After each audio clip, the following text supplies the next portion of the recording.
with Zoey. Zoey, it's WrestleMania weekend. It's WrestleMania weekend. How excited are you for this weekend? So stoked, so excited for this. My first. So I was here last year, but I was out with an injury. But this is my first actual WrestleMania weekend that I get to be a part of. So I'm so excited. You're supposed to climb to get the ultimate prize. Yeah. Ladder match. Yeah. How exciting is that? It's exciting. Yeah. It's a little scary, right? Yeah. Trusting a ladder to make sure it doesn't fall, but I'm so excited for this match. I think it's going to be great. When you get into the ladder match, I mean, what do you try and see from your opponents? Because some people aren't scared to jump off of that ladder from the top and crush you on a table. We got some athletic people in that ring, right? Like Lyra, she's a flyer. She's a little daredevil. So. Yeah. And then Tiffany Stratton, she's athletic. So those two, I'm sure, are going to do some crazy stuff. I saw a certain individual say, "I'm going to steal the show" on Twitter. Yeah, I'm going to steal the show. That's for sure. Point blank period. Write it down. Write it down. Right here. I'm going to steal the show.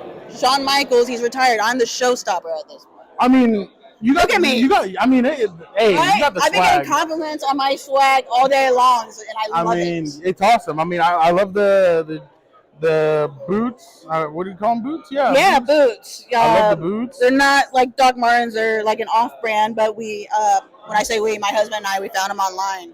And I was gonna say maybe Ed Hardy just because of the skull, it's not bedazzled, so it's not Ed Hardy. Right.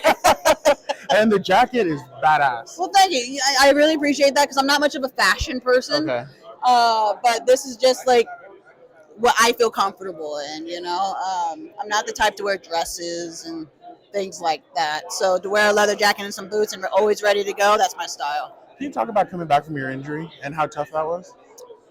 One of the hardest things I've ever had to do, by far. Like, to have to sit out on the sidelines and watch everybody do what I love to do was mentally draining. I wasn't worried about me physically being better. I was more worried about my place. Yeah, my well-being and my. I don't want to use the word spot, but my spot.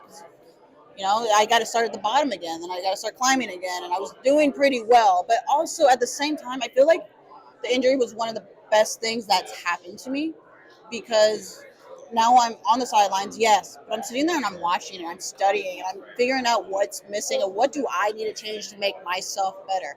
How do I need to evolve, right? I can't come back as the same person. I need to come back better. So, and that's exactly what I had to do.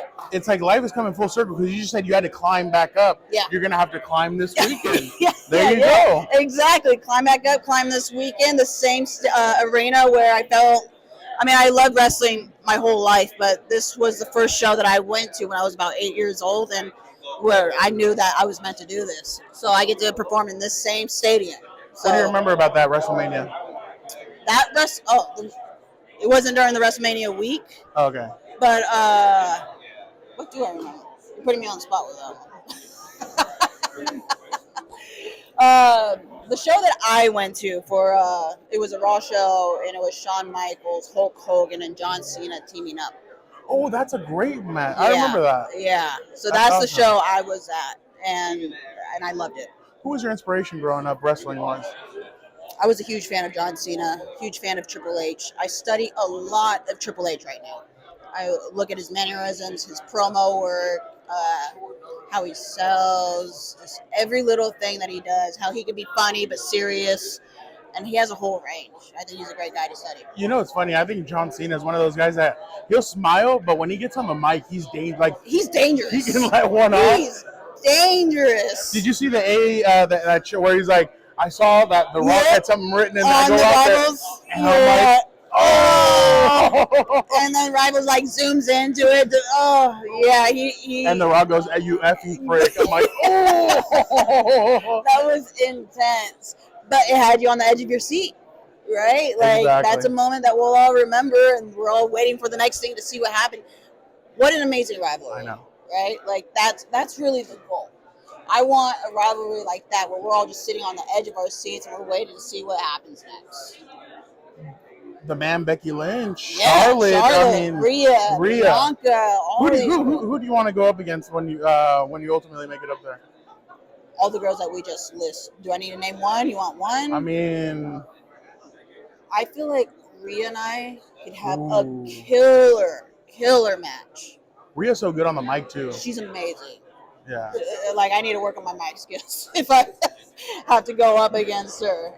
She's gotten so good, dude.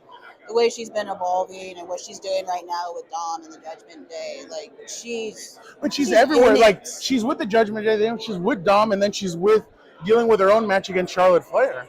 Yeah, like she's doing amazing, handling all that. You know, having several segments in one show. Like she's proven herself every single day. Exactly. So tell the folks again, who is going to steal the show this weekend? Zoey Stark. Point blank period. Zoey Stark stealing the Stand and Deliver show. Not Braun Breaker, not Mello, not the tag team. Zoey Stark. I'm done being overlooked. So it's my time. Thank you so much, Zoey. Thank you. Appreciate it.